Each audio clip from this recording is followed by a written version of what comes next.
just do that from now on. Just all righty. We are back. Welcome to another Wisco Fanatics Tuesday evening. We are here talking Packers. They have the win over the, I almost said St. Louis Rams, but it is the Los Angeles Rams. Been a hot minute since I almost accidentally said that. But over the Los Angeles Rams, and then we are going to preview the Arizona Cardinals game. So we will get into it, and yeah, let's hit the intro, and then we're going to have a quick conversation before we dive into the recap. Welcome to another live episode of the Wisco Fanatics Show, where we discuss the Packers, Bucks, Brewers, Badgers football, and basketball from an optimistic perspective. Wisco Fanatics is brought to you by Cardboard Legacy, Wisconsin's most complete sports card shop. Buy, sell, grade, and consign all at their location in Oshkosh. All righty. So before we jump into the recap, we just want to have one quick conversation on the subject of Romeo Doubs. Now, I think there is a little bit too much harshness going around on people calling him like a quitter on the team and people calling him a diva and stuff like that. Like, this is literally the first time we've ever had an issue like this with Romeo Doubs. And from the way that Matt LaFleur has talked about it, it sounds like it's going to be the last time that we're going to have an issue like this. So, Bryant, what are your thoughts on the situation? Yeah, I mean, this is super uncharacteristic, obviously, for Doubs. I would say it's a blip on the radar, but I think I sent you guys the article. I think there's a little maybe more to the story of, I don't know, maybe going back to LA brought up some emotions for him. I would encourage everyone. I wish I could remember the author's name right now. I cannot, but he did a deep dive on like Romeo Doubs' life, his parents going in and out of prison for some pretty awful stuff, you know, and the way he grew up and the way he lived, friends dying, seeing them die. He said he didn't see any of it happen, but some close people, you know, died in this from where he's from. So I'm wondering if there's some kind of anxiety there mixed in with, you know, maybe feeling like he should be a bigger part of the game plan, or, you know, maybe I'm completely off base, but either way, whatever kind of led to it is definitely uncharacteristic of Romeo Doubs. So I wouldn't read too much into it. And honestly, I think he's a big part of this team. We need him. I can understand. I understand why people are saying he quit on the team. Okay, because he is a big piece of this team. He had a lot of targets. He's a huge piece for us on third down. I would say he has the best hands on the team, right next to Jaden Reed, probably. So you know, him missing this and then seeing some key drops on third down and stuff again, it hurt. But I think there's a little more to it. And sometimes people need a mental break, and it is what it is. And maybe he went about it the wrong way. It definitely was not the best way to go about it, but you know, I'm going to forgive him. And hope to move forward with him. Hopefully he learned a lot. Hopefully the team learned a lot from it. And maybe they, you know, realize maybe they need to check in mental health more for people, or just kind of see how they're doing. But Doubs has always been a quiet guy. He's always been very to himself. So it's definitely not something that's people calling him a diva and stuff. That's just bull crap. A diva is someone that consistently does stuff. That is not Romeo Doubs. Yeah, Simon, you have thoughts? I don't like to analyze something that we don't know. There's a lot of factors that don't get let out to the general public that I think making these kind of judgments on isn't up to us and like this fan base. So I don't particularly think we're probably never going to hear about the particulars of this incident, and that's why I don't really care about what's written by the general media, because like, yeah, maybe Doubs was unhappy with his role in the offense, but we don't know to what type of depth or like what conversations were had or who said what. So like, who's to say that he's really in the wrong here or whatever, right? And so like people calling him names and stuff just like irks me, because you don't know the full story and you don't know what goes on in, 1265, just like 99.999% of the rest of the people. So why do you get to sit there and talk trash about Romeo Doubs? And we probably won't unless Romeo Doubs talked about it, but Chris brought up a diva is Stephon Diggs. That's what a diva looks like. Yeah, not a bad pull, actually. So the article, if anyone wants to go read it, it's a really good article. It kind of pulls on your heartstrings a little bit. It was written by Tyler Dunn. Is on the golongtd.com website. He talks to Romeo. So if you haven't read it, I would encourage you to go read it. The guy went through some awful things. Definitely gives you perspective on it. Jake, you have any thoughts? Yes, a few thoughts. First of all, not shocked that our fan base went so radical to say all this stuff about him, say all this out-of-pocket stuff, point fingers, but they're the type of people that don't like fingers being pointed at them, so not a shock there. This is the same fan base that last year when Jair went out for a coin toss, they just said that he was a distraction for the team, to trade him, get rid of him. It's like these are the people I'm trying to have conversations with on Saturdays and Sundays, and I'm like, yeah, sometimes you gotta remember who you're talking to, right? So on top of that, we are mental health advocates. So if it was something to do with mental health, and like Brian said, he shared a really nice article. If you get a chance, please go read that. Gives you a deep dive in the kind of outside of the G on the side of his head, right? So if something to do with mental health, I wish him nothing but love. I hope he's better. I hope the Packers send all the resources that they can to help these young players, because we have a young team, man, and they're like brothers. So if one goes down, then the other one's going to go down, and they're all going to be together. So if they have an opportunity to help somebody, I hope they do. I hope that's not the case. And I'm really excited to get 87 back on the field because, as Bryant noted, he's a big part. He's a really big third down piece. The Packers are actually struggling on third down pretty tough this year so far on third down offensively. So we're going to need him. The team's going to need him more than just on third downs, though. He's a very, very headstrong player. Now, people want to talk about the play last year with Wicks where Jones picked up Wick's head, right? But nobody talks about what happened on the bench when Romeo Doubs was also next to him with his arm around him, consoling him, making sure that he's okay. And you see a guy, Dontavian Wicks, going through a tough time right now. You don't think that he needs his brother on the sidelines? Because he absolutely does. So hopefully he's all better. Hopefully nothing like this happens for the rest of the year. And I'm excited to get 87 back. Yeah, I'll post it on the page after the show too, just so everyone can see it. Yeah, that's a good idea. You brought up the Jones picking up Wicks's head. If we're collectively thinking about it, like if Romeo Doubs currently has his head down, we as a fan base need to be the ones lifting the helmet. I agree with that. Reggie said he doesn't think so much of it. It wouldn't be so much of a blow up if it wasn't for the Adams news and people fueling the flames with that. Yeah, I think people would probably still be saying to trade him and cut him anyways, just because if anything happens outside of the way that people's expectations are, that it doesn't matter what happens. Unfortunately, and we're about to talk about this now, and Simon can start with the defensive scheme, but even if they win, if they didn't win the way that people expected them to win, it's not good enough. And we have to get out of that. Like, yes, we know that the literal players and coaches will tell you that there are things that need to be cleaned up. But the bottom line is they won. That is the absolute bottom line. So that's where we need to start, and then we need to move forward and grow from that bottom line. So starting with the defensive scheme, Simon, take it away.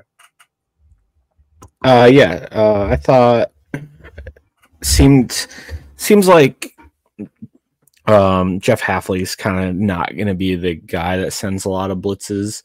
That's just it, kind of like what's been norm for him so far this year. So the Packers blitzed him being Matt Stafford, on 13 dropbacks. This resulted in him going 7 for 11 for 64 yards, a touchdown, and he took 2 sacks for negative 17 yards. I mean, it's not amazing or anything. It's not bad. It's not really good for Matt Stafford. And then I want to point out that half the plays where Matt Stafford were pressured on came from non-blitz plays too. Yeah, so we like that. Played in 8 defenders in the box on 8 plays. Thought that was kind of interesting. And then they played press coverage on 19 of Stafford's dropbacks in some capacity, which we like too. Yep. Yeah, we like that. The defensive scheme. I would say, like, people are kind of ragging them. How many times did we see the runner get hit in the backfield and us just not bring him down? I mean, a few. A few, at least. There weren't a lot of plays where Kyron Williams got stuffed, and I think that speaks a lot to his ability as a runner too. Like Kyron Williams is a pretty damn good back, in my opinion. It's not going to happen all the time. To be honest, he gets hit in the backfield quite a bit, and he's got a really good contact balance. I watch a lot of Rams games now. I've told you guys this story. Kyron Williams is a monster in short yardage situations. He's a stud. I gotta look. We're talking about him breaking like Eric Dickerson and Marshall Falk's records. Yeah. Those are two pretty big names in NFL history, not just Rams. Yeah, those are great names to be in the same sentence as. Yep. All right, Simon, is anything else on the scheme or? No, that was kind of the notes that I took down this week. Jake, pass rush. Yeah. So before I talk about pass rush, I just want to say that Simon, you summed it up very beautifully about how many times we blitzed and all that stuff. So great job by you. I thought that Hafley did a really nice job of when to call the blitzes. I think his timing on a lot of them was like, all right, that was a chef's kiss. That was nicely done, Jeff. I see you. But for total sacks, Brooks had 1.5. Nice to see him get into the conversation with the pass rush. Preston Smith with a half sack, along with Brooks, obviously. Cooper and Wooden also had 1, so it's nice to see Colby Wooden make some plays as well. The depth is really showing. Something I've been talking about quite a bit is that the depth on the D-line and the pass rush is something that you might be blind if you're not seeing it because the depth is there. We just need the big dogs to be the big dogs, right? Quarterback hits, we had 5 total. Clark had 2. Enigbare, Brooks, and Slayton all had 1 apiece. And then we had 9 hurries. Quay led the way with 2. He's becoming a very good blitzer, in my opinion. People can rag on him for coverage and not finding the right gap and run responsibility. But as a pure pass rusher, he's becoming very good in that role, in my opinion. Bullard, Cooper, Wooden, Brooks, Slayton, Clark, and Preston Smith all had 1 apiece. So lots of people having a hand in the pass rush this week. So you love to see that. As the season goes on, hopefully that's something that continues because people are going to continue to complain about the pass rush if Rashawn Gary isn't getting sacks or Kenny Clark isn't getting sacks because apparently you have to get paid a certain amount of money to be good at pass rush. So no, you have to register sacks if you are getting paid a certain amount of money. It doesn't matter anything else that you're doing in the pass rush. Yes. Yep. That's how it works apparently. Chris said, I feel like there's levels of fandom. Some folks only look at the surface where some want to know anything and everything about their team. I have to imagine the surface surfers are the ones with the delusional takes. That's what it feels like in the Minnesota fan base right next door to Wisconsin. So I have to imagine it's similar. And that is part of it. And unfortunately, and we tried to not do this as much as humanly possible. It's those same people who want to act like they know more than others aren't willing to accept any other perspective. And then when you catch them in something that they have no response to, then make it like a personal, calling names or, saying that, oh, I know who you're voting based on the way that you talk, like stuff like that. That's my favorite. That's what it devolves into. So, hey, real quick before we move on from pass rush, I will say, and this kind of goes with defensive scheme.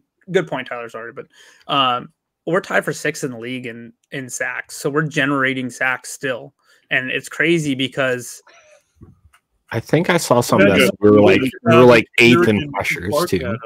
What'd you say, Jake? No, I'm just giving you shit. I was throwing my hands up trying to act like I was annoyed. You're doing good. They're tied with the Ravens, by the way. So we're tied for 6th in the league in sacks, and our pass rushers really haven't had a good year. I get it that a lot of those came against Tennessee, but we're still generating. For one, we're definitely generating more sacks. I don't know that we've been sacked more in a game than we have more sacks in a game so far this year. So that's a good stat. But we're still generating pressure. We're still getting home from time to time. It's just happening from different people right now. And once it starts happening from the people that I gotta admit, Rashawn Gary's too talented not to figure this out. Yeah. Preston Smith, he's kind of a roller coaster. Hopefully he'll figure that out. Kenny Clark, we know he comes along. Devontae Wyatt was out this game. So I can see that it's a problem. It's a problem right now. Matt LaFleur has talked about it being a problem, but it's kind of encouraging that we're still getting home and we really haven't played our best football in any phases of the game so far. That's the other side of the coin. And Darian said it. I'm looking for looking to see more from Kenny Clark and Rashawn Gary as they're the leaders on our defense, and also as much money has been invested in both guys. We need them to start producing. And we'll talk about this, and this is just one of those things where, like, if I had more time, I would love to be able to invest more time into showing, and giving video evidence as to this is what these guys are doing. And we're going to talk about in a little bit, we're going to talk about one specific picture from one specific play where Rashawn Gary is doing everything he can to make a play on the quarterback and is being stopped for some reason. But we'll get to that. But I'd like to be able to show people that there is more to pass rush than just registering sacks. And Cody and Chris have the same idea in the comments, is that those are just box score readers, and they don't understand the pressures in the pass rush game and how they impact the game. I literally had somebody tell me yesterday that pressures are a useless stat. This is also their 5th game in a new scheme. That's a good one. Completely went from a 3-4 to 4-3. Exactly. And they're running constant stunts on those front 4 guys. Mm-hmm. And you have to acknowledge the fact that there are some opportunities opening for other guys because defenses are paying attention to Kenny Clark and Rashawn Gary. You have to acknowledge that. Yep. Yeah. And Chris said the same thing that Brian just said. So, yeah, looking into the defensive line specifically, I can give you some numbers of Darian. I don't know if this will make you feel better, but the Packers had 19 pressures. 14 of them came from the defensive line, which includes Kenny Clark and Rashawn Gary. Mm-hmm. Kenny Clark had 3 of them. Carl Brooks had 4 of them. Kenny Clark in his 3 pressures had 2 quarterback hits. Kingsley Enagbare forced another fumble. And TJ Slayton was actually the Packers' highest graded PFF defender. Let's go. He had 2 pressures and 2 tackles as well. And then the defensive line, only 2 missed tackles. So Brian is going to talk about the tackling a little bit more in a second. But when he tells you the missed tackle numbers, only 2 of those came from the defensive line. And then the Packers had 18 stops, and 9 of those were from the defensive line. So one thing I'll say is Rashawn Gary didn't have a sack in this game, but he did have a couple run stops, which is something that we were looking for him last year, was to see him get better against the run. And that's something that I think he is getting better at. And teams still have to focus on him. Teams are chipping him. Teams are doing everything. So, yeah, you're right. We want to see those numbers. And for him to – and I 100% agree. For him, if he ever wants to be in a conversation with someone like T.J. Watt or even some, Myles Garrett, any one of those top – Max Crosby, any of those top pass rushers, he has to learn to beat the double team and get home. But the fact of the matter is he's still affecting the game right now. It's just not 100% showing up in the box score. And I think some of that stuff, like you mentioned, the new scheme, like we're 5 games into a new scheme. I think as the season goes, I think we'll start seeing Halfley maybe cooking up some different ways to use him that can make those things easier for him to just pin his ears back and just go. We've seen a couple times this season where they've lined up 3 guys basically outside the guard's shoulder and basically say, we're going to rush 3 guys at 1.5 of your guys, and you can see who you can try to stop. Like, I think as the season goes, I think we'll see more stuff like that from Halfley as he continues to adjust to his players and personnel and the scheme. So, Bryant, linebackers and tackling. Yeah, so for linebackers, so for a quick snap count, McDuffie had 46, while Quay led to, is once again, every snap, 78. McDuffie had 46, Cooper up to 30 now, and Eric Wilson was only at 3. Good for Cooper. So... yes, and I'll talk about him here more shortly. So of the missed tackles, only 2 of those missed tackles also came from the linebacker group, so a lot of them came from the secondary. But so of the linebackers from their snaps, they produced 17 tackles, 9 assists. Cooper and Quay each had 2 pressures and 2 run stops. And then Cooper, of course, had that gorgeous sack too.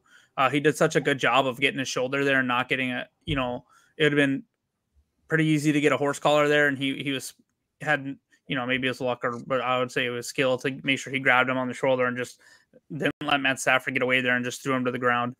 But more on Cooper, I think already that I would make the argument that he's probably the best linebacker in the league, or not the league, on the team. Fuck it, full send. No more Fred Warner, right? But on the team, it's just that I think he's still kind of easing his way in. However, I know a lot of people like McDuffie. McDuffie has his traits. He's a good tackler, but he is killing us in coverage. So for Quay and McDuffie had the most coverage snaps. So passing against Quay and McDuffie, Stafford was 8 of 10 for 77 yards. They just, I mean, not huge yards numbers, but it is almost 10 yards of completion, and it's high completion percentage. Now, Cooper did get targeted once, got a completion for 7 yards. So there's more to be seen to see if Cooper is better in that role, but I just think his speed is going to give him the opportunity to make more plays. So for me, I feel like I just want to see McDuffie on the field less. And one of the people I want to see on the field more, not just Cooper, I want to see Eric Wilson on the field. The first 2 games, he made huge plays for us. He's gone down to all the way down to 3 snaps a game. I'm wondering, so I'll talk about it a little more, but I think we might see him get more snaps this game because of the speed of Kyler Murray. We'll keep an eye on that. But for McDuffie, it's like, I think we know what he is. He's hit a ceiling. But for me, Cooper has a higher ceiling. Quay, I think his speed and stuff has started to kind of show through a little more. I feel like he's getting more comfortable in this scheme. He's getting some pressures. You see him shooting through the line a few times. He still has, missteps and stuff like that, but with his speed, you keep him on the field. So I know I've kind of been ragging on McDuffie all year, and I'm hoping he proves me wrong. There's once or twice a game he makes a solid tackle, but that's all I pretty much see from him. And then there's other times he's just getting roasted in coverage. So that's linebackers were fine. I really do want to see an uptick in, just bring that McDuffie. Like, I would feel so much better if that McDuffie snap count was down to like 35 and you add those on to Eric Wilson or something at this point. Just get him on the field because he's made so many plays when he's been on the field. So. Can I chime in real quick? Go for it. So I'm going to get to it a little bit more in depth on third downs. But again, as we've talked, McDuffie is probably our best run-stopping middle linebacker. He's a really good tackler. I think we can all agree on that. Yeah. 10 of the 16 attempts on third down for the Rams came within 3 yards. So you got to have your best run-stopping linebacker on running downs. That's just my opinion. So in that, you're right. The down situations could have been more of why he was on the field more and less of Eric Wilson. But I've seen Eric Wilson make plays in the backfields and stuff too. So I really want to, I don't know what it is. I just want to see Eric Wilson on the field more. Yeah, no, I agree with you. I'm just saying an example for this game, though. That's probably why the snap count was a little bit higher, because he is more of a banger, especially in that short yard situation. So Darian said he's always counted on TJ Slayton to be the run stuffer on defense. He can draw double teams with his size. He said he's also been impressed with Edgerrin Cooper. Hope he gets more snap counts on our defense. I mean, what was it in week 2? He had less than 10, I'm pretty sure. And now it's week 5 and he's got 30. Yeah. I think any snaps that we wanted to see Cooper and Wilson increase on have all gone to Cooper. And honestly, I'm okay with that. Yeah. And I think he's very close to taking over, or at least being sorry, I'm just reading comments. I think he's very close to at least matching McDuffie's snaps. Yeah, I mean, going into this next week, especially against Kyler Murray. Close for an established linebacker versus a rookie. Yeah. Darian, special teams don't mean much. I'm pretty sure Eric Stokes is one of our gunner, and he's on the field pretty much all the plays. So Jaden Reed's our returner, so on punts. And then, but Eric Wilson is a very good special teamer, yes. But he's also made some very good. Yes, Ryan Garcia, that's true. Actually, my brother, I was playing talking to my brother a little bit before this, and he said we call him, what do you say, Grandma Butterwicks. I was like, damn, that's a good one, actually. So, he's still in year 2. Just remember Devontae. Yeah. So, Matthew said he was at the game, the Packers game. The Rams choked. Packer fans are legit. I think the Packers won that game fair and square. I don't think it was anything that the Rams choked on.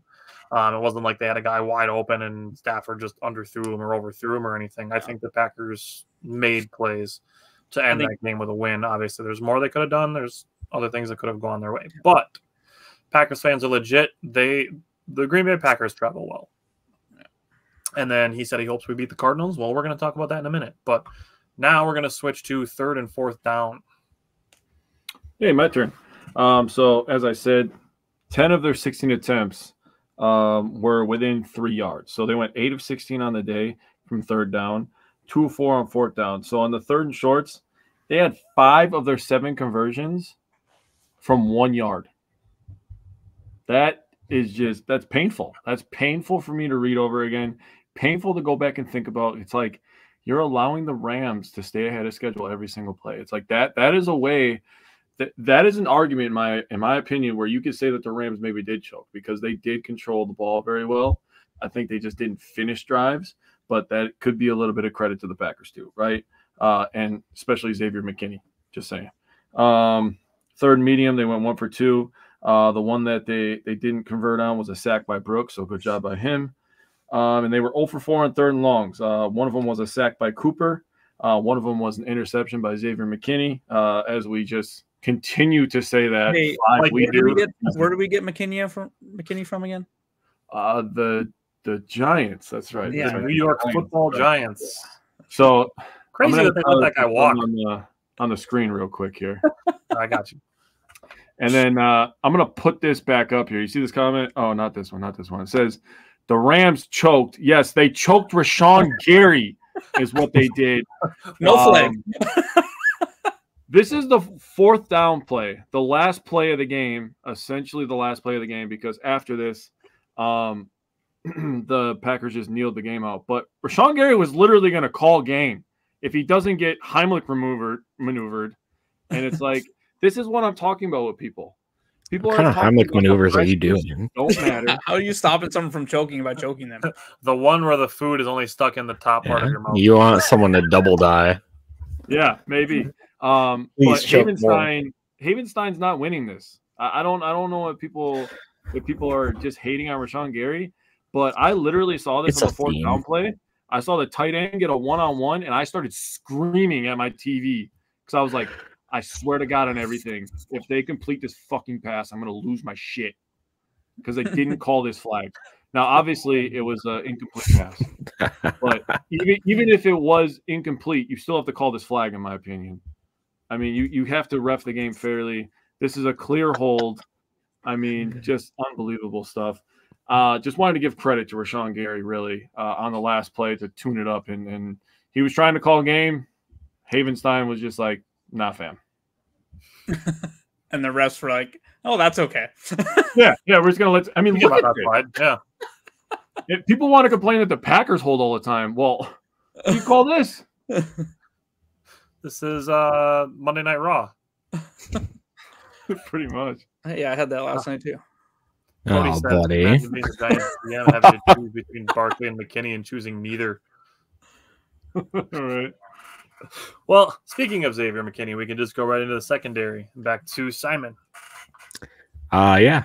Start out with Xavier McKinney, his 5th interception in 5 games. I think we've kind of fixed our safety room in 1 year. It's insane. Like Evan Williams is also playing some extremely good football. And I think a lot of people were like complaining about the pass rush this week. The Rams were like quick passing game, so it's like hard to generate pressures that fast when Stafford's the game plan for the Rams all year has been get the ball out of Stafford's hands fast because they know like between their receivers being out and a couple of their offensive linemen, there's not much of a choice. Really, not to mention Stafford's like 50. Yeah, and he's not going to take it down 20 yards down the field like Joe Flacco or anything. He's not escaping very much. Yeah, I was watching Joe Flacco make that run. I was like, that's crazy. Oh my God, dude. I was like, go. So Evan Williams, he had 6 targets, allowed 3 catches for 19 yards, and had 2 pass breakups this game. Yeah, we love that. Xavier McKinney he had a dropped interception. He could have had 6 in 5 games. That would have been what a bum. Amazing. Yeah, right. Trash. Trash. That's why he doesn't play wide receiver. Did you see Williams talking about how he after the game what he talked about with that pass breakup to end the game? Mm-hmm. So he talked about how they beat him on that very similar exact same formation with that same route earlier in the game. Wasn't it like 5 plays before they recognized? Yeah, it was earlier, so he kind of banked it, and he knew what they were going to do, so he didn't tease as far outside, and he was able to make that pass breakup. And that's a rookie doing that. That's stellar. Yeah. We didn't Ryan Garcia Oladipo either. I'm glad the Giants actually beat Seahawks. There's a lot of parity in the NFC right now. Everyone's either 3-2 or 2-3. It's nuts. So, the Packers are also a kicker away from being 5-0. Yeah, they're what? Packers are a kicker away from being 5-0. That's true. So yeah, I don't know what the hell it is. Like kickers are impossible to find right now. Finishing up, I thought Nixon. I don't think he played as bad as people made it out to be, but like he wasn't awful. I think Stokes and Bullard were kind of picked on in the passing game, allowing 12 for 18 for 121 and a touchdown. They were just not it in coverage this week. I will say I liked Bullard out of slot. He made a couple of good runs plays behind the line of scrimmage. Yeah. So it's going to be interesting to see what they do with that slot position if they get Ja back. Yeah. Darian said the other players in the secondary create or get an interception along with McKinney. Hey, Jair Alexander had a pick 6 in week 3. Yeah. Cody said it's harder for us to find a kicker than it is to find a QB. That is accurate. It's like the Patriots. Unlike the kicker. Tom Brady left. We can't find a kicker. Well, look at the Giants. He says the kicker. The Giants are a kicker away from being 3-2. They took our kicker. He went 5-0 for them, and then we lost that game. We couldn't kick against the Vikings either. So it's ridiculous. Hey, you made the 46-yarder this week. That was a good kick. Yeah, I'll talk to him. I'll talk to him. We'll get the special teams. I was happy for him. Simon, you got anything else on the secondary? Nope. Okay. Jake, talk about the red zone. Talk about the red zone. So, first series. So, Packers 2 for 3, allowed 2 touchdowns in 3 attempts. First one was their second drive. First and goal at the 8, Williams for 2. Second goal at the 6, Williams for 2. And then in my opinion, which is very unprofessional, why the hell did they stop running the ball? That made zero sense. It didn't work twice in a row, Jake. You don't run the ball at the middle when it's not working and then completely abandon it like the fans wanted the Packers to do. I mean, at least I do. I give credit to McVay. I think he's a good coach. I think Matt LaFleur is a good coach too. But it seems like they have the same tendency of abandoning a run too early and going a little bit too pass happy. Shanahan does it too every once in a while too. I mean, look at some of the Super Bowls that he's blown as an offensive coordinator and as a head coach. Falcons. That might just be what comes from the Shanahan tree. Just saying. But then they get the 3rd and 4, and they try to pass the ball to their tight end Parkinson.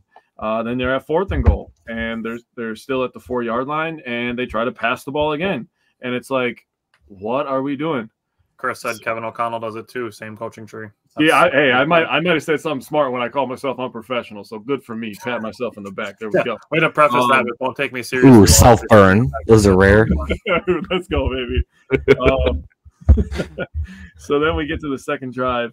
They have 1st and 10 at the 16. They hit Tutu Atwell for 7 yards. I thought they did a really nice job of mixing in the underneath stuff with the outside corner routes. I thought that McVay did a really nice job on that, especially knowing we were a little bit thin at corner, with Jair being out. Now, that's not super thin, but you're without your all-pro caliber corner, and you're moving rookies into places where they've never played in the NFL before. You're moving another rookie into the starting rotation. So, I mean, it is a little bit tough for these guys to react to that stuff on the fly. And to Brian's point, he pointed out that Evan Williams was brilliant on that last play. That was all pro level, like play recognition by him to come out of the bunch and realize what they were going to run at him. So good job by him. But anyways, you get the 2nd and 3 at the 9. Corum runs for 9. Then you get 1st and goal at the 4. So they're in the same situation they were in before, right? They run the ball again. They get 1 yard. 2nd and goal, they run the ball again. They get no gain. Then 3rd and goal, they bring in Williams. And I said before, this guy is absolutely a stud in short yardage situations. He's got the quickness. He's got the bend, but he just has so much power, man. He's so strong in the lower body. He reminds me of Aaron Jones in that way a little bit. A little guy who packs a really powerful punch. He just finds a way to get into the end zone in those short yardage situations, so good job for him. Then you get to the last touchdown they had, which was in the red zone, 1st 10 to 19. Stafford again starts this drive by going for 8 to Atwell. 2nd and 2 at the 11. They run Williams for 5. Then they get a false start when they're at the 6-yard line, backs them up. 1st and goal at the 11. That was the PI on Valentine, which put the ball at the 1-yard line, which then they ran a play action, lofted the ball over the top, got a touchdown, right? We all remember that play. bunch of scoreboard watchers who don't really know football started to freak out. I was just kind of like, they're still going to win this game. I'm not really worried. But the Rams did go 2 for 3, but I thought the Packers did a nice job of making them run a bunch of plays and making them earn it. Hi, Justin. Nice to see you're here. Justin, you missed the defense, but we're about to switch to special teams. Chris said, I'm so glad the Minnesota isn't having the kicker problems this year yet. Definitely just jinxed yourself. But, Brian, what are the Packers doing on special teams? Yeah, I thought this was the first rough game for Whelan. He's such a solid punter, but he had 5 punts, only averages, it was like 41, averaging 41 punt or yards a punt after 5 punts. That's not a very characteristic for him. But the only one that really hurt was a 26-yard punt when we were like in the middle of the field. So, like, if it was a 26-yard punt because he was, punting from our own 40 or something, or their 40 or something, fine, and it accidentally went to the end zone, but it wasn't. He definitely had a chance to pin him back there, and he got an unlucky bounce on the ball, but he didn't really get all of it. So for Narveson, it was nice to see him make his 46-yarder and all his extra points. I'll say when the announcers are calling you nervous Narveson, it's probably not a good moniker you want to earn at this point, but I will say good job, good on him for making that. He was you could see it in his face. He was like, I got to make this, dude. And he even said during the week the Packers are losing their patience with me, and rightfully so, right? Mm-hmm. So I'm really hoping now he can kind of get in the groove. He's going to be back in Lambeau the next couple games. We're going to need him. Arizona is not an easy team to beat. Houston will not be an easy team to beat. We need we cannot leave points on the board, and we gotta. I feel like they're kind of trying to build up trust to where they even trust him to hit a 51, 52, 53 yarder at this point. I'll say that the kick that he hit, I felt like he hit it, and where he hit it stayed straight. Every other kick I felt like this year, it was slowly moving one way or another. It's just whether or not it was going to squeak in the uprights. This one, I felt like he hit it pure and hit it straight. So hopefully that remains. So. Well, doesn't it make you sick to your stomach to watch freaking Justin Tucker go out there and tie the game at the end of that game and then make the game winner in overtime? It's like, why can't we have that? What about Fairburn hitting a 59-yarder to win the game? Yeah, the Bills were absolutely stupid. I don't know what they were doing there. Anyways, but just hitting a 59-yarder, it would be nice. If we're talking like a Pearson Buckner missed a 51-yarder last night, and I was like, that doesn't happen very often. That's normally like a chip shot for him. Right. If we're talking like a tie game situation and you're looking at like a 59-yard field goal or I would send Narveson out there at that point if it's at the end of regulation. Yeah, fuck it. I'd give him a shot. Yeah. Justin said Aubrey is the mana kicker this year. He is. He's so good. Yeah. He was the man and I want to talk about a specific play when we get into the offense. I'll be honest, if for whatever the Chiefs called us up and were like, hey, we want to get rid of Harrison Butker, or if someone else called, if Houston was like, we want to get rid of Fairburn, I'd be like, send him a 3rd-round pick and don't blink an eye. I'm interested in the Jaguars kicker, actually. I would do it at this point. Like I would be tempted with a second, to be honest, because it's everyone like dogs on kickers is such an important, like having a weapon where you can win a game from 55, 60 yards out is insane. Like that's a huge weapon. Well, then think about our offense. Our offense is one play away from getting in the field goal range every freaking play they run. Yeah. Honestly, like if you're like, here, take Nixon's money and give it to Fairburn, I'm probably saying yes. Like it has hurt us so much over the last several years or 2 years. It's just like it's really, you don't realize how important it is until you don't have it. Cam Little from the Jaguars. That's the guy that I want. Offer the Jaguars you could probably offer him a 3rd-round pick. They'll knowing it's a late 4th rounder, but on field goals so far this year, he's 9 for 10, and he is 10 for 10 on extra points. Are they replacing him or something? Or are you just saying? No, but they're just awful, and they could probably use all the picks they can get. Yeah, they're freaking terrible, man. Minnesota got dogged for drafting one in the 6th. San Francisco drafted one in the 3rd or the 4th last year? Third. Yeah, but Moody's been pretty good. But now he's hurt. Didn't he just get hurt? Yeah. Oh, did he? Yeah.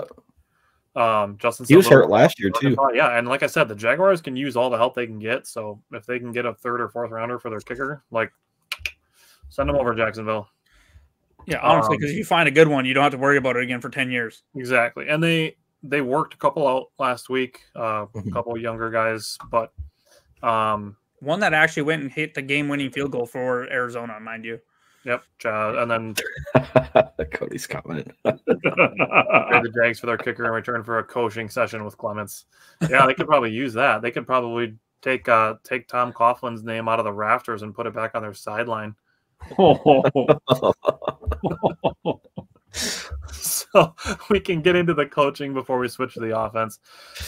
One of the things that I wanted to call, just to give credit to Hafley and for LaFleur, because I'm sure Hafley didn't make this decision without LaFleur's input. Starting Javon Bullard in the slot to get Williams on the field more, I think that was a really good move. And then we look at the game as a whole, and now having the benefit of hindsight, we can see that was a really good decision because Evan Williams made a lot of good plays. So looking at it, one thing the Packers did, they became the first team in NFL history to reach 30,000 points. So good on the offense for that. And the other really big thing that I wanted to call credit for was in the second half, the way that the offense is producing.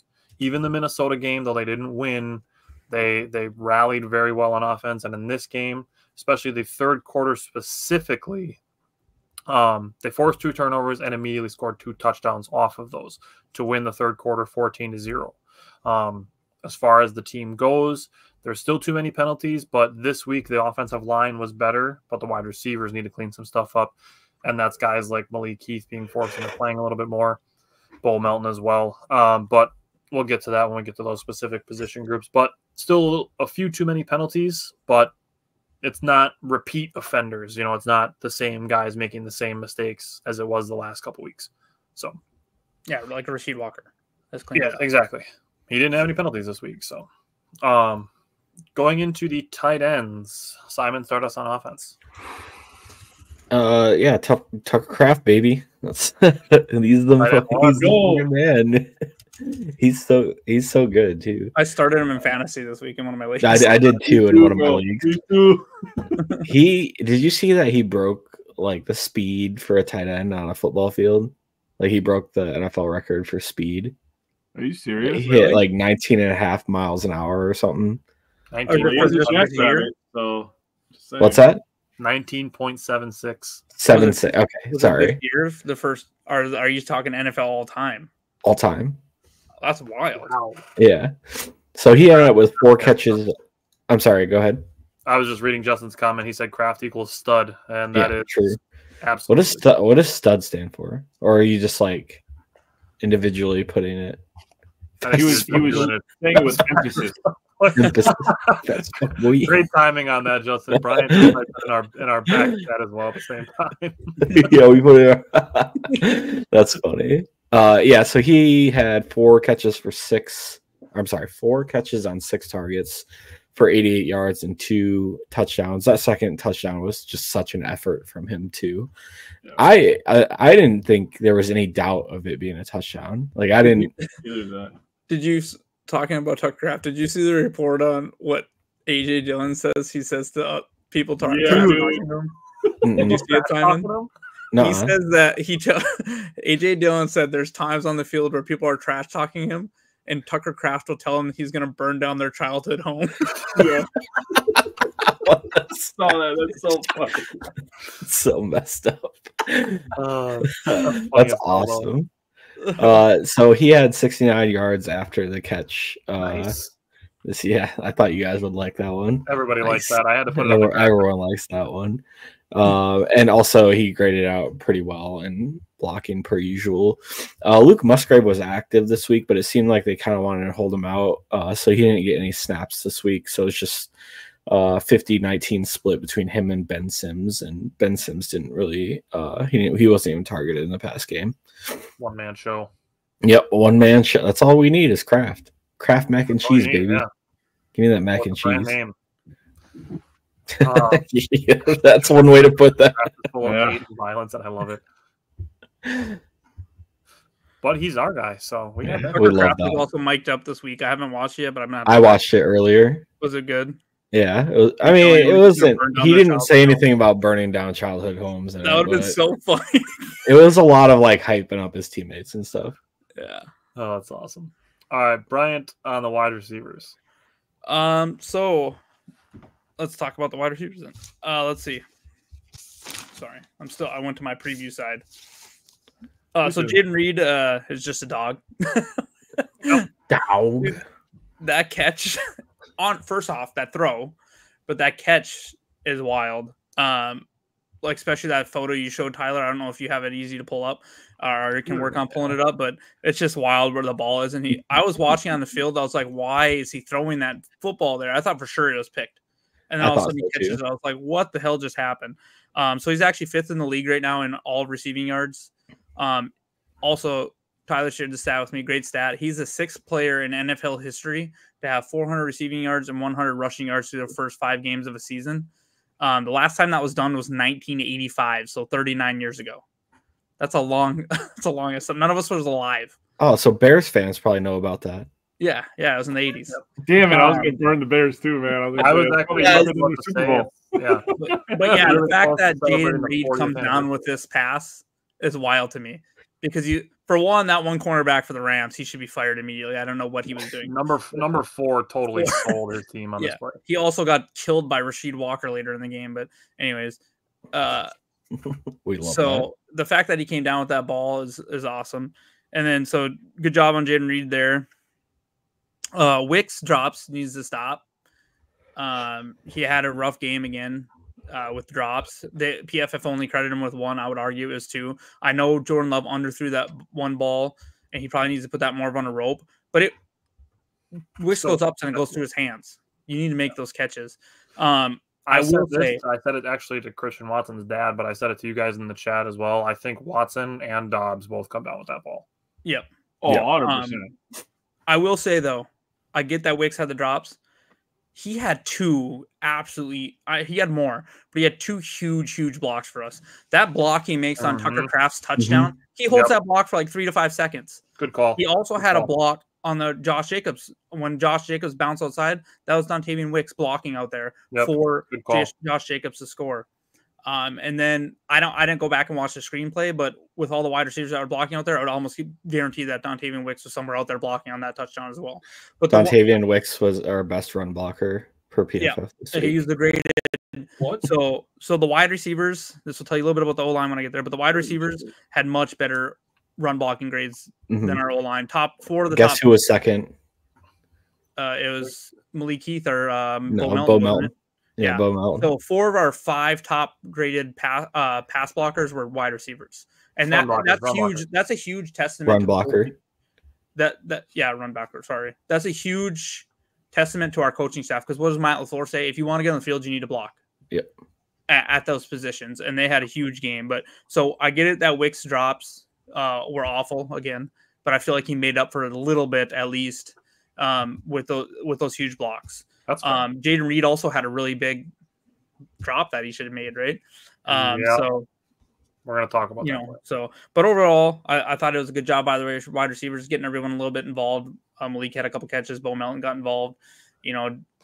Wicks is getting too many targets for how many catches he is producing. I do think they should. I don't want to take him off the field because that's not how you handle these types of things and work through these types of things.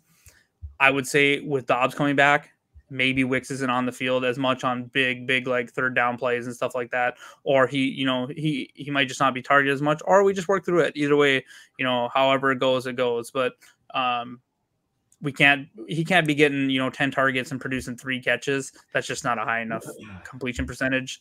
So if Love is going to keep targeting him because he's open, then you have to say maybe Matt LaFleur takes a little bit of snaps away, but he's not going to be pulled off the field or anything. He's too good. He's got everyone forgets about Devontae Adams dropping a bunch of passes.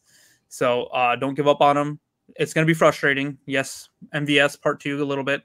Huge opportunities downfield, dropping balls and stuff like that. That sucks. And you really want to just tell him to get off the field at that point, but you kind of got to look for it in the long term too. The difference is that Dontavian Wicks is 5 games into year 2, not 5 games into year 4 or year 6 or year 7. And he wasn't a big part of our offense till second half of last year too. So yeah. And there's a reason why he wasn't a 2nd or 3rd round pick as opposed to being a 5th round pick. Yeah. Like the Packers knew that he's got fantastic route running, but his hands need work. It's not something that's going to be abandoned 5 games into his season. Cody said the Wicks has the higher ceiling and way better footwork, just has a huge problem catching. And like you said, Devontae Adams is an example of that. James Jones was an example of that. Those guys just needed some time to develop. As for Dubose over Heath, Justin, I would have been okay with it, but I'm not mad that we have Malik Heath because he does dirty work. Malik Heath just does his job. He's one of those just do your job types of guys. Yeah. Not saying that DeBose wouldn't have, but it's not like DeBose is killing it down in Miami. I know they have Snoop Huntley at quarterback, but even with Tua, he had a couple drops actually. I think he had one that led to an interception actually. Yeah. So all right. So going into the passing game distribution, even without Christian Watson and Romeo Doubs, still had 7 players targeted by Jordan Love and no Musgrave. So without those 3, Jordan Love still targeted 7 players. Tucker Kraft and Jaden Reed and Dontavian Wicks all had 6. So pretty balanced offense there. Jordan Love was 1 for 3 on 20-plus yarders, 1 for 3 on 10 to 19 yarders. That's where one of the drops happened. He was 9 for 13 on 0 to 9. That's where another one of the drops happened, and he was 4 for 5 behind the line of scrimmage. So as far as the distribution goes, considering we're playing without our top 2, quote-unquote, top 2 wide receivers, and our second tight end, still being able to spread the ball around is good to see from Jordan Love. And as I say pretty much every week with the passing game distribution, I just want to see more of the same. So that's where we'll get to when we get to the preview. But going to the offensive line, back to Bryant. Yeah, so I thought the offensive line struggled quite a bit, quite honestly. Pass blocking was fine. They gave 2 sacks. 3. Was it 3? Mm-hmm. Or is it 2? I think it's 2. I couldn't see the first one because CBS decided not to let me watch the game until after the overtime was over or whatever. But yeah, I know it was Josh Myers kind of missed the stunt and gave a pretty easy sack from my understanding. I didn't go back and watch it. I will say this will get into Jordan Love a little bit, but they did not have a good game. But if you haven't seen the pick 6, everyone's going to dog it for it. We're going to talk about them, right? Yeah, we'll talk about it. If you go back and watch that play by Kurt Benkert did a really good breakdown. The Packers had a great play set up. The offensive line just didn't do their job. One of them left someone unblocked. If they make their block there, Jordan Love's able to set his feet, and he had someone screaming wide open on the plan play going the other direction for a huge gain. Yep. Also, on that same play, this is getting a little bit of more. Tucker Kraft, I think, thought the play was over and stopped running. So overall, but the O-line is the reason why that play completely broke down, and he had pressure in his face right away. So that was a bad one. Sean Ryan, I would say Sean Ryan and Myers definitely had tough games. Zach Tom actually it wasn't his best game either. Yeah. So overall, just not a great game by the O-line, but they need to step up in run blocking. People want to dog Josh Jacobs, who mind you is number 4 in the league in rushing still. But they want to dog him, but the run blocking has not been good at all. So, and even Matt LaFleur talked about that during his press conference, that they're just not moving people at this point. So they need to step up and play a little bit better. They're good in the pass game. They're not good in the run game right now.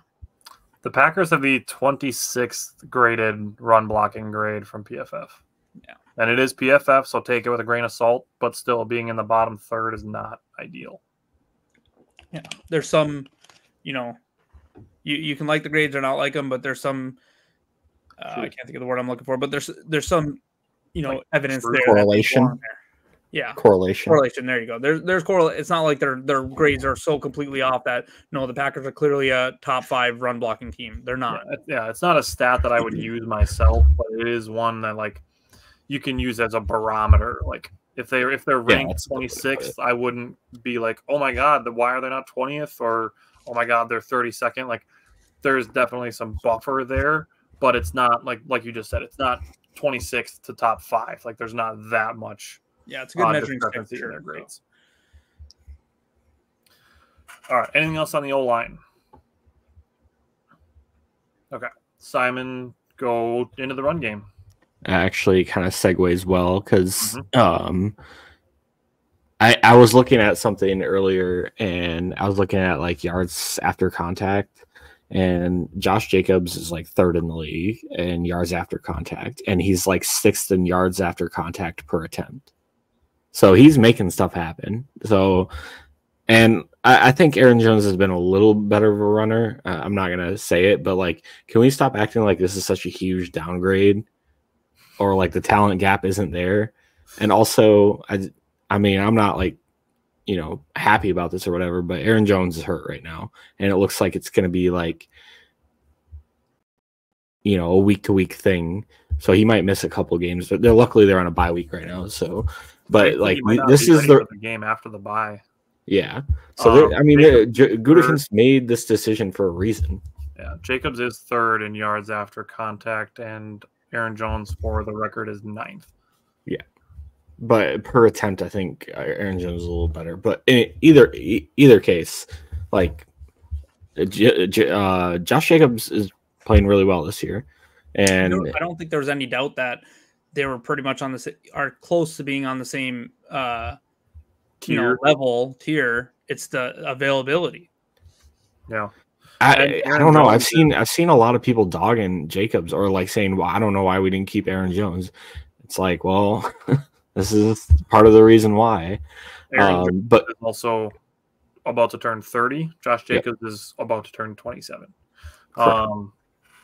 Chris said it's week to week with the hip. If anybody's dogging Jacobs, they're out of touch with that running back position. Should look like, I have no complaints about Josh Jacobs yet. Yeah, I don't either. But for this game, totality of the run game was 30 rushes for 126 yards and 4.2 yards per attempt. Josh Jacobs had 73 yards on 19 attempts and finally got his first rushing touchdown of the year. Emmanuel Wilson had a modest 6 for 24. Reed had his couple end arounds for 2 for 19, and Love had a few carries for 10 yards. And that first down carry near the end of the game, that's the type of shit I love seeing out of Jordan Love, where he just like kind of doesn't allow a guy to get him down on first contact and make sure to keep the drive going. So that's what I got for the run game this week. Keep an eye out for this. Anybody who's watching, anybody who's going to watch this, keep an eye on our page this week. We are going to have some play breakdowns coming. I have to finish clipping them and editing them and everything, but there's going to be one where Jaden Reed gets an end around, and the guy who throws a block that changes it from a potentially about a 2-yard gain into about a 7-yard gain is a block thrown by Josh Jacobs. Big. We love that. Yeah, we'll talk about that. So going into the 3rd and 4th down offense, back to Jake. You're not good. Not great. I'm not excited to talk about this. 1 for 8. Not like a Band-Aid. Tried to sound like Dr. Seuss there. Give myself about a C+ grade. 3rd and short. Packers were over 1. They had 1 attempt from 3rd and 3 and in. Well, the Rams had 10 attempts from 3rd and 3 and in. How did we win this game? How the hell? That's what I was going to ask. How did we win this game? Tucker Kraft. Points off turnovers in the 3rd quarter. That's big how. plays. We had more splash big plays. 3rd medium, they also only had 1 attempt. Love was sacked. And then they had 3rd and long. Our first 3rd down we picked up against the Vikings was Jordan Love running the ball. Our only 3rd down we picked up this week was Jordan Love running the ball. On 3rd we only picked up 1 3rd down? Yes. They got 1 3rd down. I will say, and this is credit to Jordan Love.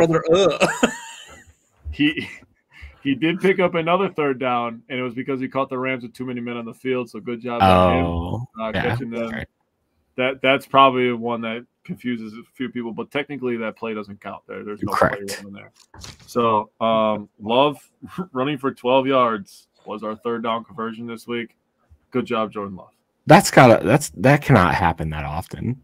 Bro. Or you win a game converting 1/3 down. Well, you're right though. The big play is a big play to Jaden Reed, touchdown next play. Tucker Kraft, touchdown next play. And then I think when we got one of the touchdowns off another turnover, we had a shorter field, and I think we hit a couple big plays in that drive too. When I was going through the third down offense, one of our touchdown drives was literally first down, second down, first down, second down, second down, and it was touchdown. And I was like, holy shit. I mean, I'll take that every day. Yeah, I will take that. Yeah. But then I was like, we were doing that drive.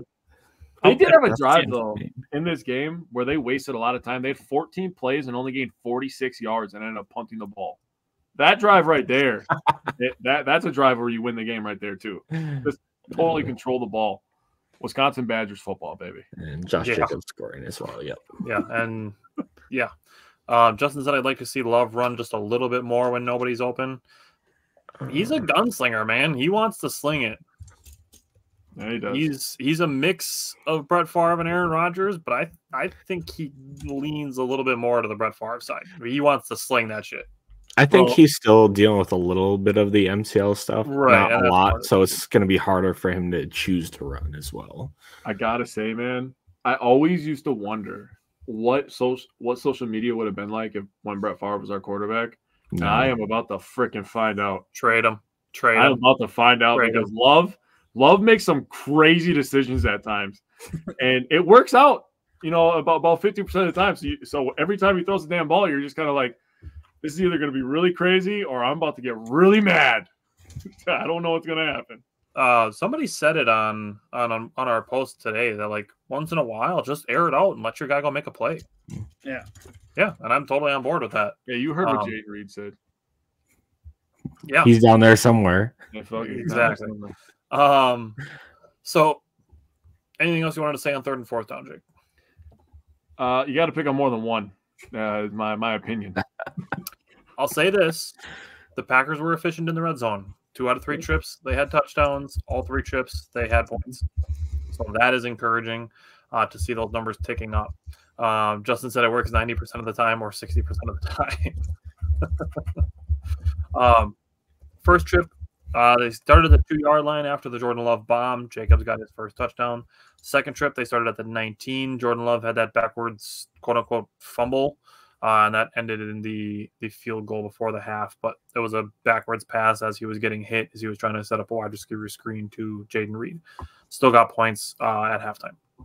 Third trip, they started at the 20-yard line. 2 Emmanuel Wilson runs, a Josh Jacobs run, and then Tucker Kraft's second touchdown. So 2 out of 3 trips into the red zone had touchdowns ending with them, so that is good. Cody asked how many times the O-line has been penalized. I don't know off the top of my head, but it's been an average of 1 or 2 a game for sure. It's just kind of rotating who's making the penalties. 1 week it was Elton Jenkins, another week it was Rasheed Walker, a couple of weeks it was Rasheed Walker. Zach Tom got one this week. So I'm gonna see too many. I'll say that. See if I can find it really quick. I know defensively they're like 5th or 6th fewest penalties on defense. So the defense isn't penalizing people. Alrighty, I don't have it super handy, so we'll see. Okay, on the subject of Jordan Love now, Bryant, you already kind of talked a little bit about the pick 6 play. Simon, what were your thoughts on that pick 6 play? Just off the initial look of it, and I think Jordan Love confirmed it in his post-game interview. It looked like he was just trying to throw the ball away, and he just couldn't get enough on it because he got hit at the same time. And like Jake said, it seemed like Tucker Kraft kind of stopped running his route, so it just allowed the linebacker to make a play on it. I don't know. I mean, it wasn't like quote unquote dumb to me. It was just an unblocked defender, and he got even lucky that he was able to get it off, to be honest with you, because he got smacked before and was able to keep his balance enough to even try to not take the safety. I can't really fault necessarily Jordan Love for it. I just think it was one of those like bad luck plays where like it just kind of happened, in my opinion. One of the wild things about him not taking the safety is I almost feel like it worked out better for us because of the pick 6. That's the thing. Yep. Because of the pick six, they missed the extra point. And then we got the ball back before half, came back and kicked a field goal. It was a net loss of 3. Yep. If he takes the safety there and say they get the ball and they either kick a field goal or score a touchdown, it's either 5 or 9. So not saying throw pick sixes in that situation, but it honestly, it could have turned out a lot worse for us than it did. Yep.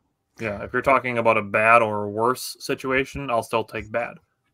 Yeah. Jake, you have thoughts on Jordan Love? The guy is just... He's something else, man. He makes me shake my head.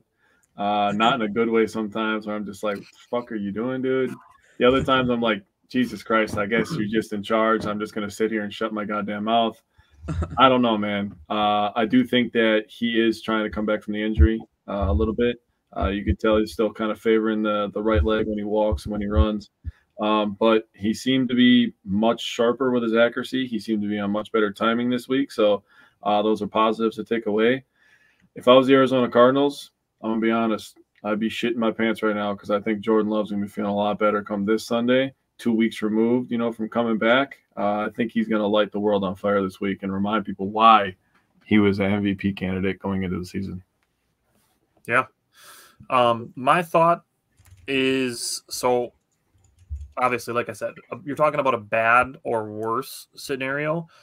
I think I'm not 100% positive, but if he throws the ball like sideways out of bounds in the end zone, I think that can be still ruled a safety. Yeah. And if they rule intentional grounding while he's in the end zone, that can also be ruled a safety.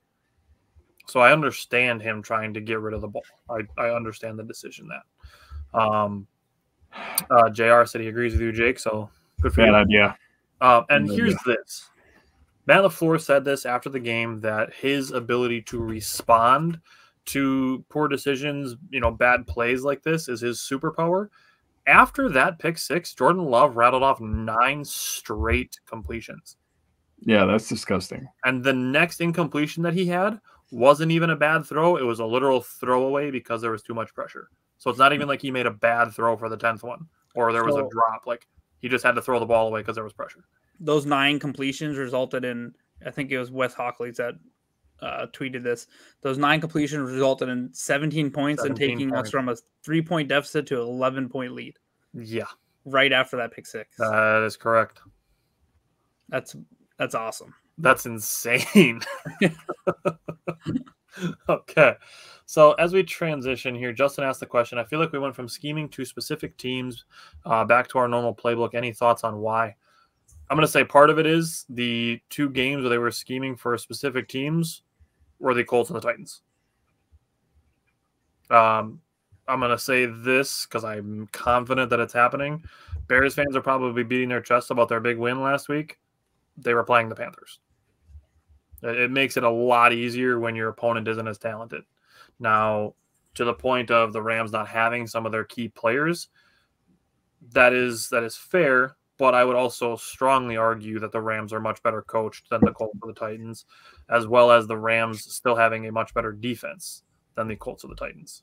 The Titans' defense is decent, but the Colts' defense is bad. And the Rams, and you heard it throughout the broadcast, that the Rams actually still generate a pretty good pass rush. They have some good pass rushers on that team. Justin said Love has the composure of a saint in a room full of sinners. All right, so let's go into Packers Cardinals. Bryant, what are you looking for from the defense? Yeah, so the linebackers need to be ready to spy Murray. Murray had like a huge 60-yard touchdown run this last weekend against the 49ers. He is fast, he's elusive, so they just need to be ready for that. And also this is where I said I feel like we need to get our speed on the field a little more. So it's like a catch-22, because if you want to put Eric Wilson out there, who's also a decent tackler, you're taking McDuffie, who is your best tackler at linebacker at this point, I think, off the field, or at least he's pretty solid at it. So it's a little bit of a catch-22, but I just feel like they need to be on the field, because not only can Murray run, Trey McBride is a pretty good tight end. He's going to get some targets for sure. And then on top of that, the screen game, Connor is going to be active in the screen game. So I just think they really need to be be able to try to contain Kyler Murray, use that speed from the linebackers, but also need to be able to cover the tight end a little bit and be ready for those screens. I just think we have to force Murray to beat us with his arm, and I feel like linebackers will play a big part in that. Brad said we need Jair to play. JR said hopefully Alexander will be back with Dobbs. It sounds like everybody's going to be back between those guys. So yes, it does sound like Jair and Dobbs will both be back, which is helpful. So Simon, what are you looking for from the Packers defense against Arizona?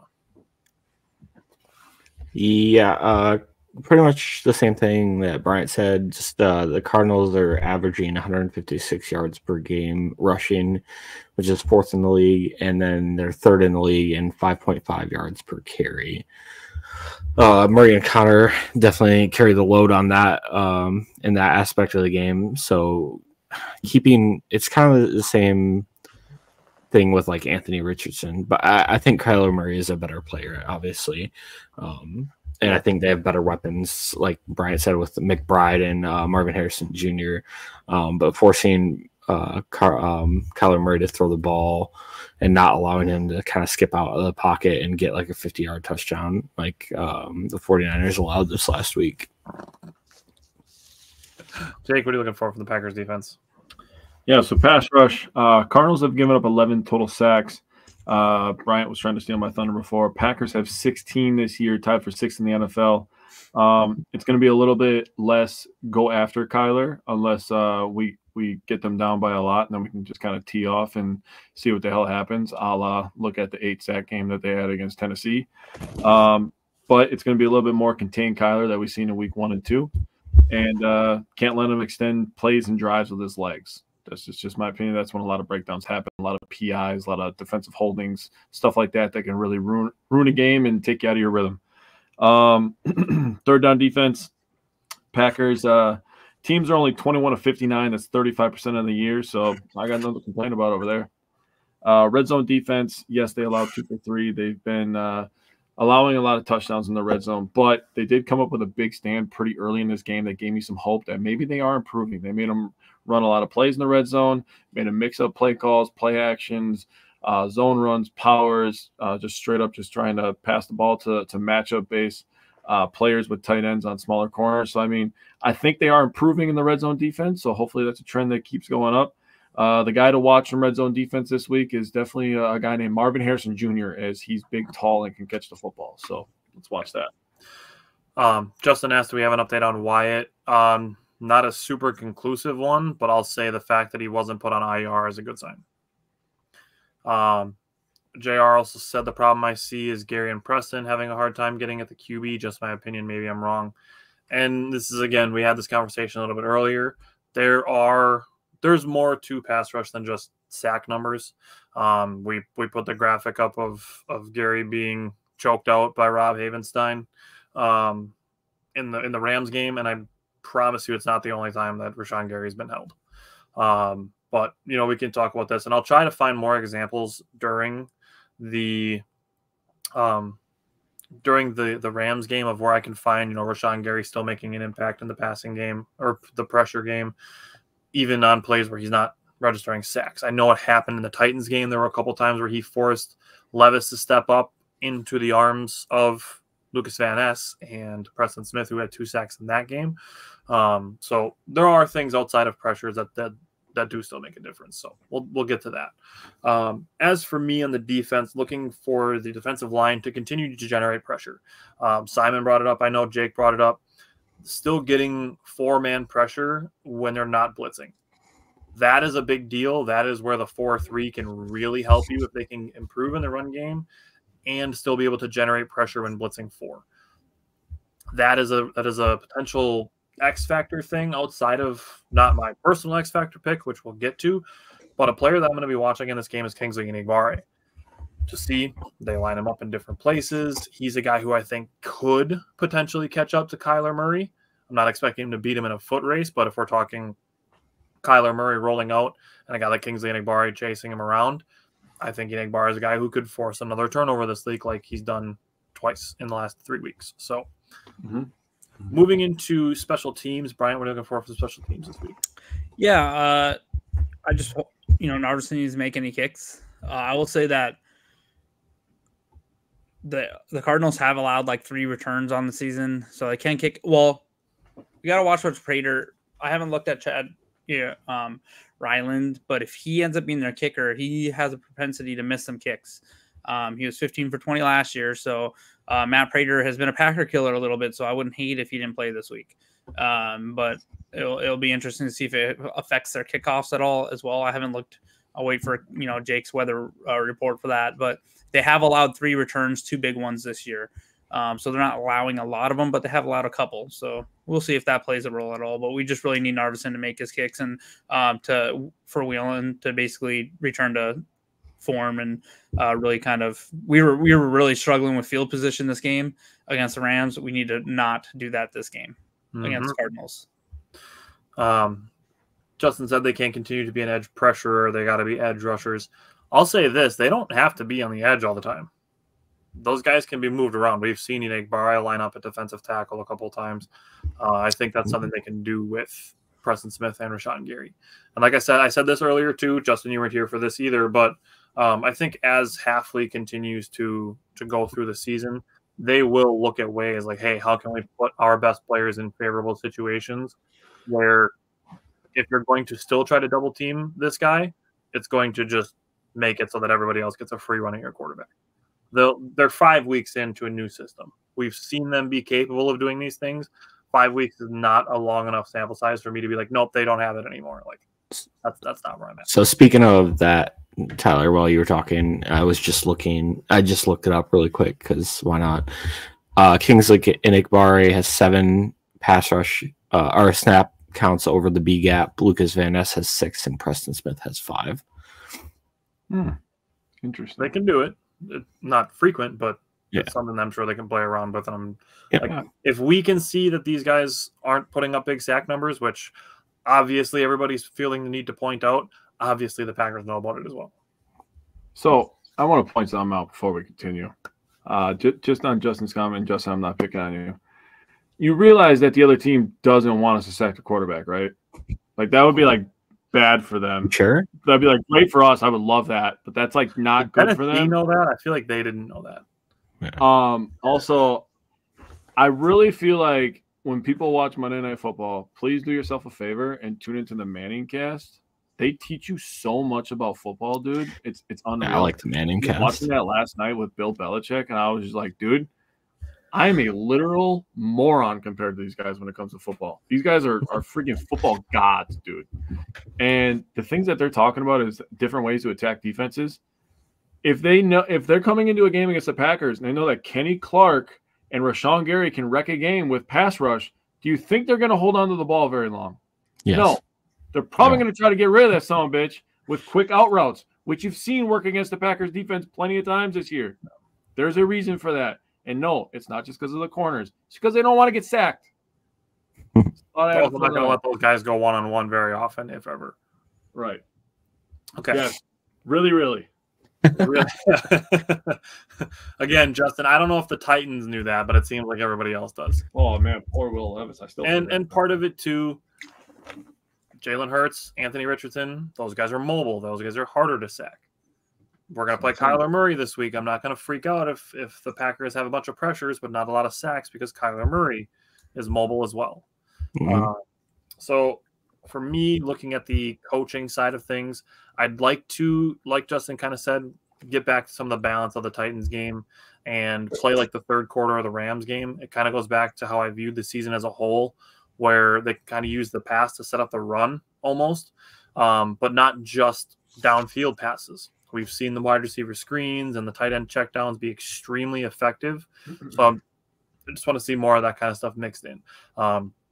We saw Tucker Kraft have a couple plays this game where he kind of fakes like he's going to block. And then he just takes a couple steps past the line of scrimmage. Jordan Love dubs it off to him. And Tucker Kraft does what he does and gains 69 yards after the catch. So more of that, please.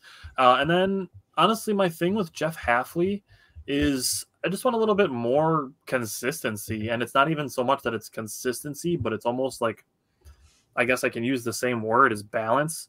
Like it seems like we got into the later game situations, and then they're starting to play a little bit softer, and then all of a sudden it's just like blitz, blitz, blitz, blitz, and then it's play a little bit softer, and then it's like a bunch of blitzes in a row. It's like I'd like to see him kind of mix up when he's going to send those, those full house engage 8 blitzes. That's just something that I would like to see here. Justin said he's just here to get Jake riled up. Justin, when we are millionaires and we get to do this show every day, I will employ you as just a Jake rile upper. Not gonna work, buddy. So Chris said instead of Halfley, he needs to be holy. Stupid. Well, he's definitely a dad, so there's that. That's definitely somebody related to Bryant saying that. I respect the grind. Bryant, what are you looking for from the offense?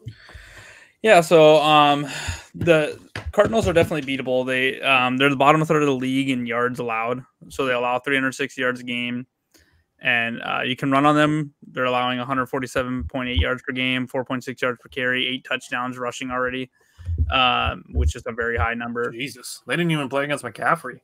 And then for passing against them, they only allow 212 yards a game, but I think people just haven't passed against them as much. But they're allowing a 72.5% completion, which is third worst in the league.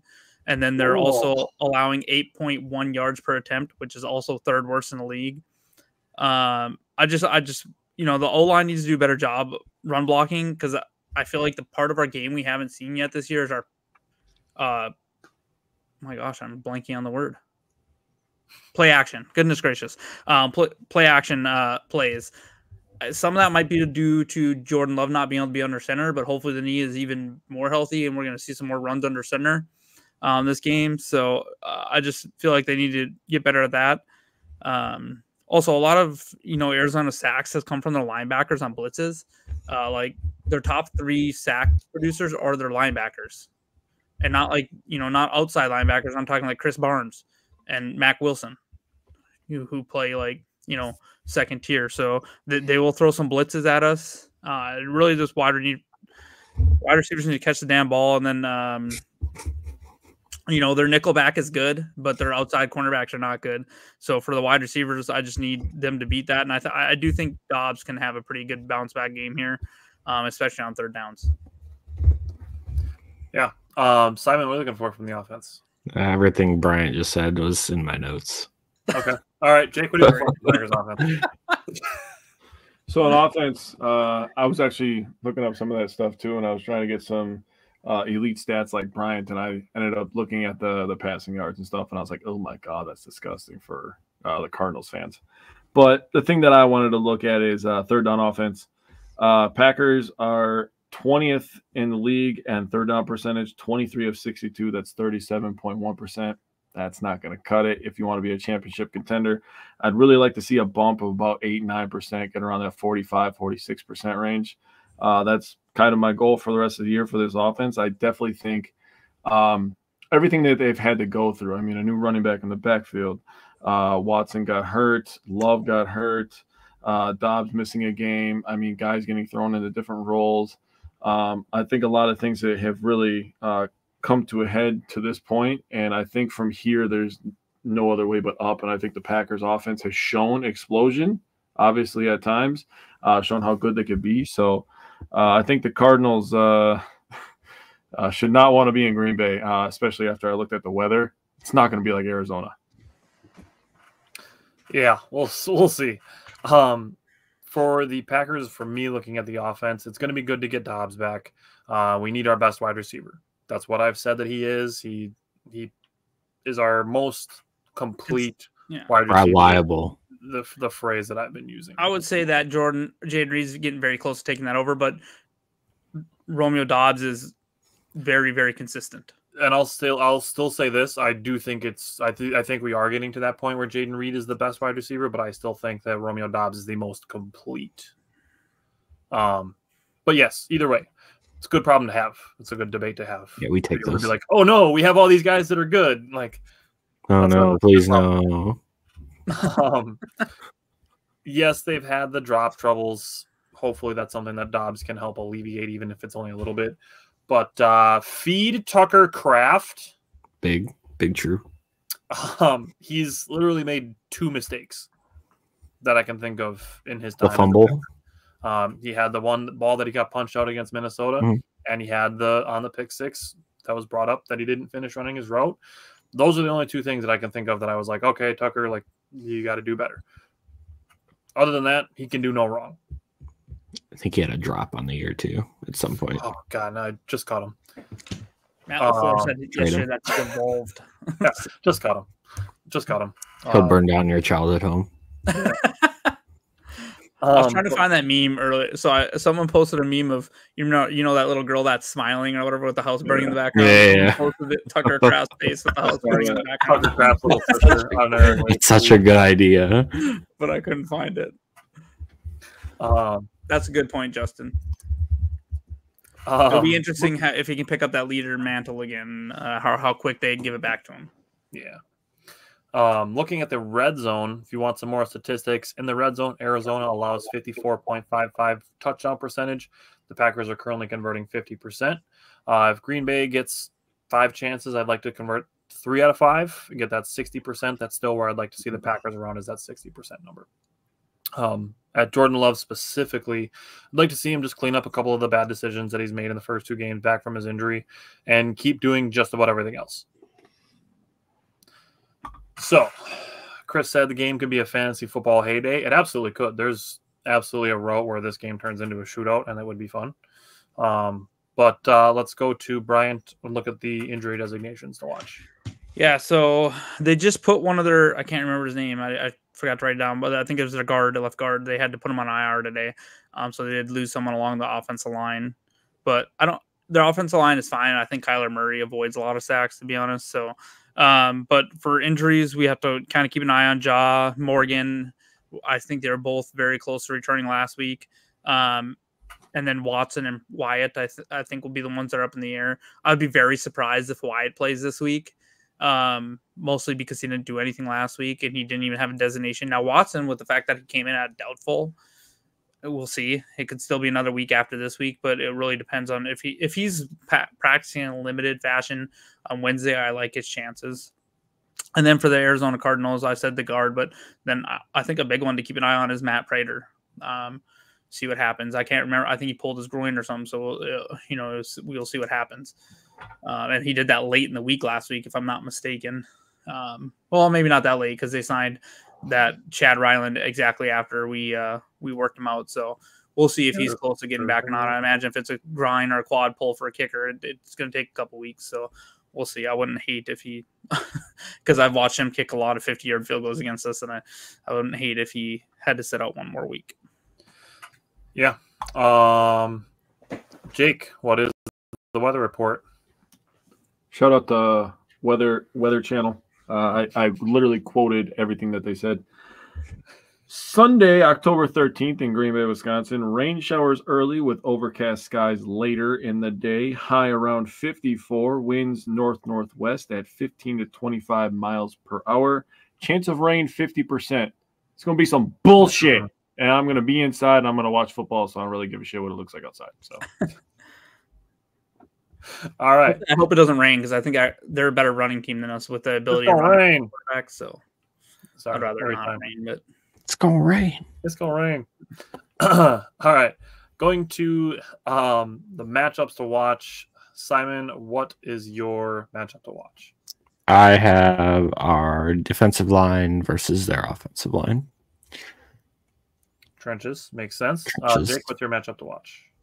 Jordan Love versus bad decisions. Jordan Love, dude, I'm just you're raking on him this week a little bit, huh? Guys. We have to be optimistic and realistic, right? Yeah. He makes bad decisions sometimes. No, I just didn't expect you to say bad. So I have some stuff to back it up. I'm not just trying to. I know. Jordan Love 10 games last year with 0 turnovers. 8 of those 10 games happened in the second half of the year. Coincidence that the team was playing well and winning games? I think not. You're welcome, Chris. Justin said Wicks versus Hands. Whatever. It is what it is. Bryant, what's your matchup to watch? You need to stop eating popcorn before the game. Oh, yeah, true.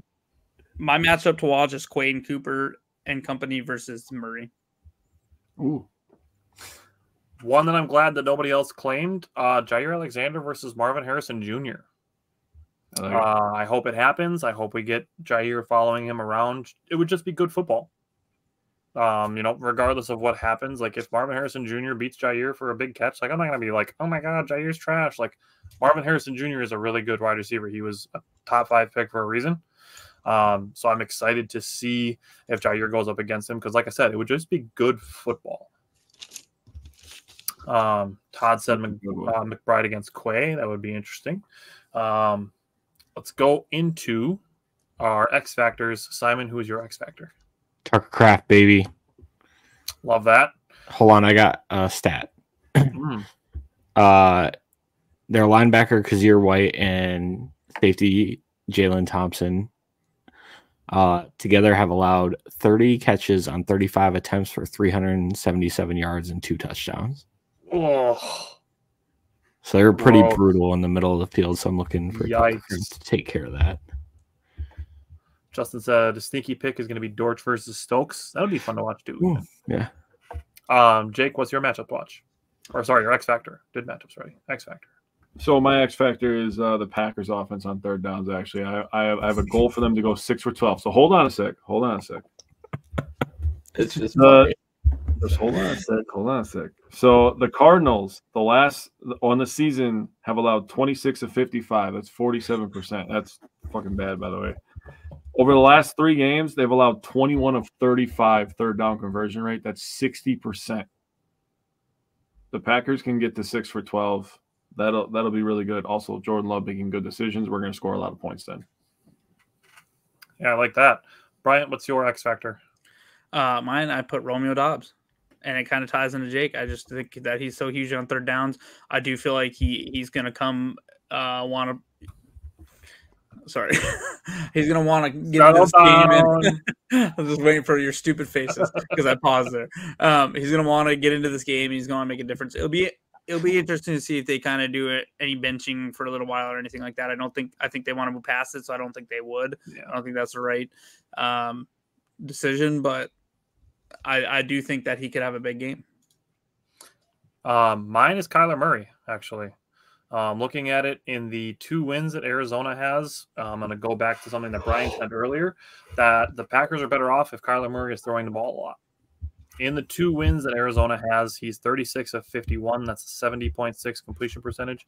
In their 3 losses, he's 58 of 99. That's a 58.6% completion percentage.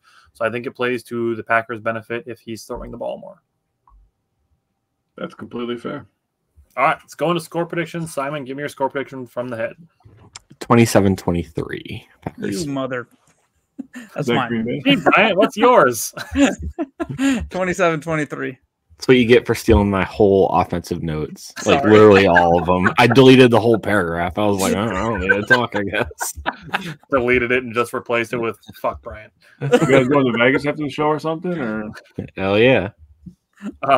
I have 29-24, so not far off. All right. I have 24-16. Okay. Oh, low scoring. Interesting.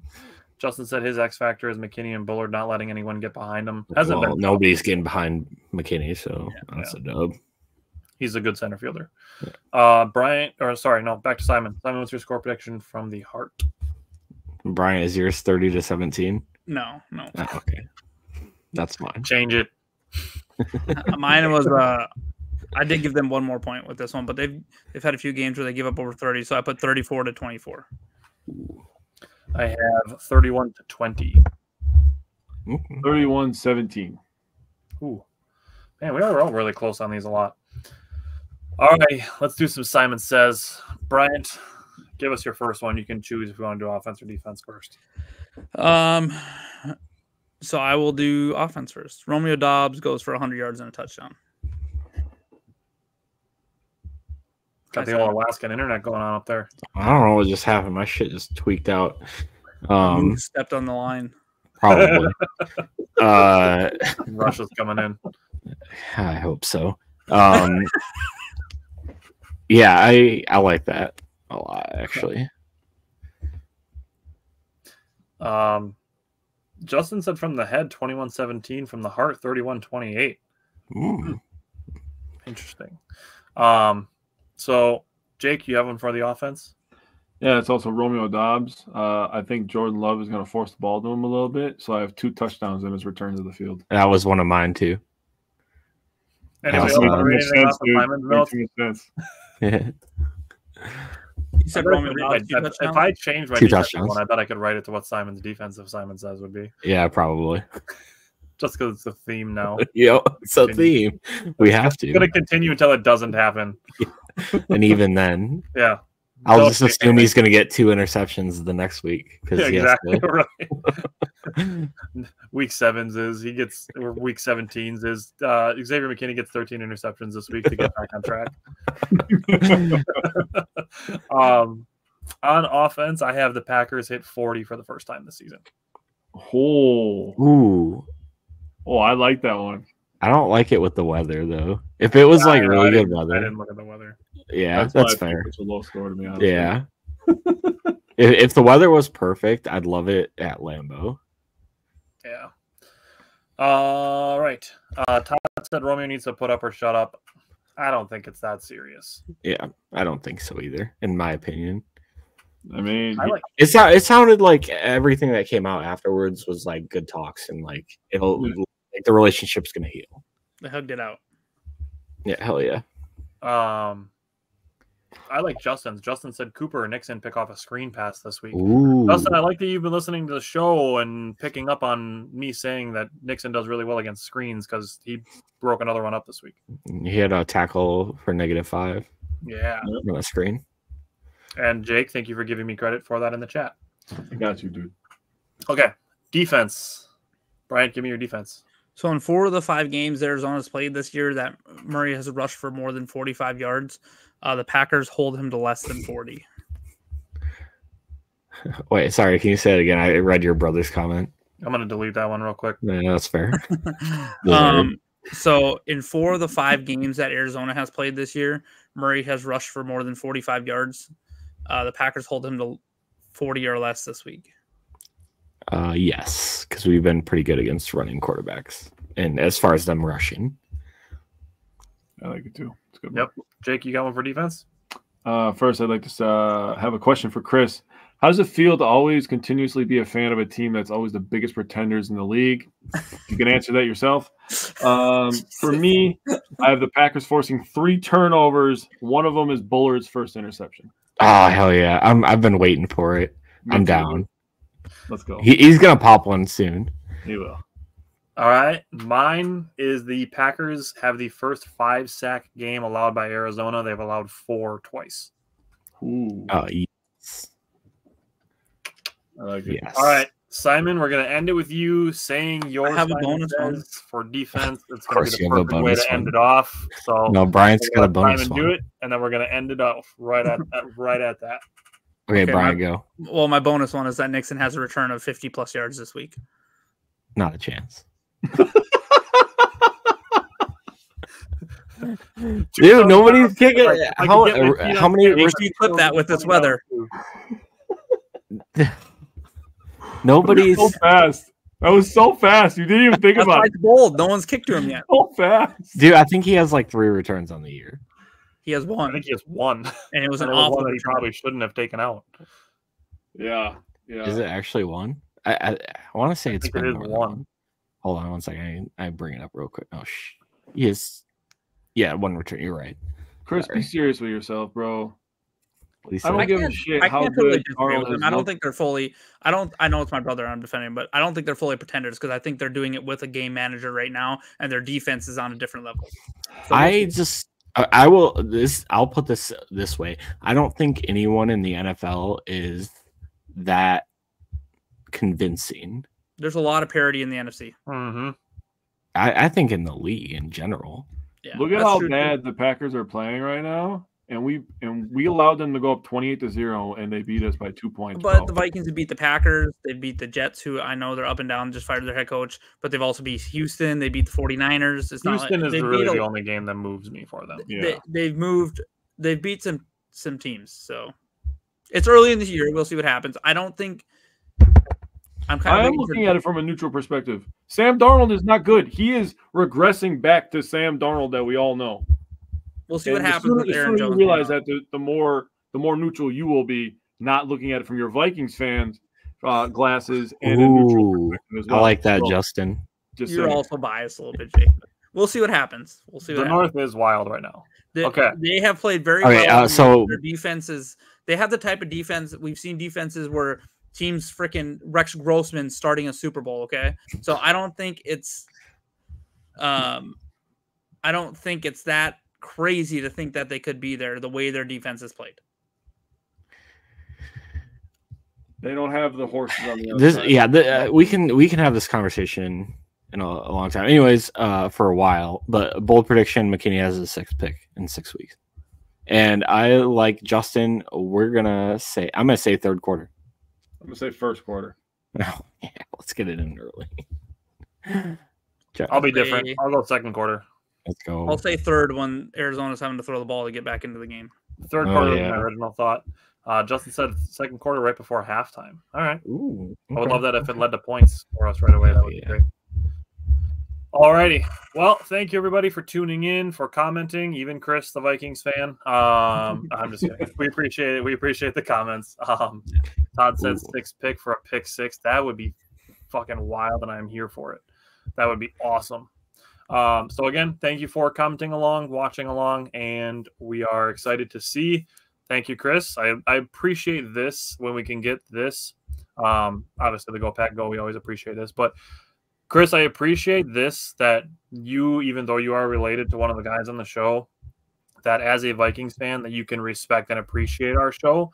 That is something that I actually take a lot of pride in. If our rival can watch our show and be like, these guys are realistic and they're not just homers, I appreciate that level of respect. It is something that I do take pride in with our show. So thank you for that. I liked his comment a lot earlier in the show too, talking about the fan bases. So I thought that was absolutely. Thank you, Chris. Scott, yep, I caught the back end of it. Always Go Pack Go. And if you can't watch the shows, remember you can rewatch them live on Facebook and YouTube, and they will get posted on the podcasting apps, so wherever you get podcasts. You can also listen to the audio. And Scott, yes, it sounds like he is back. So we're excited for that. We're excited for the defense. We're excited for Xavier McKinney to get his 6th pick in 6 games. So we will see you guys again next Tuesday.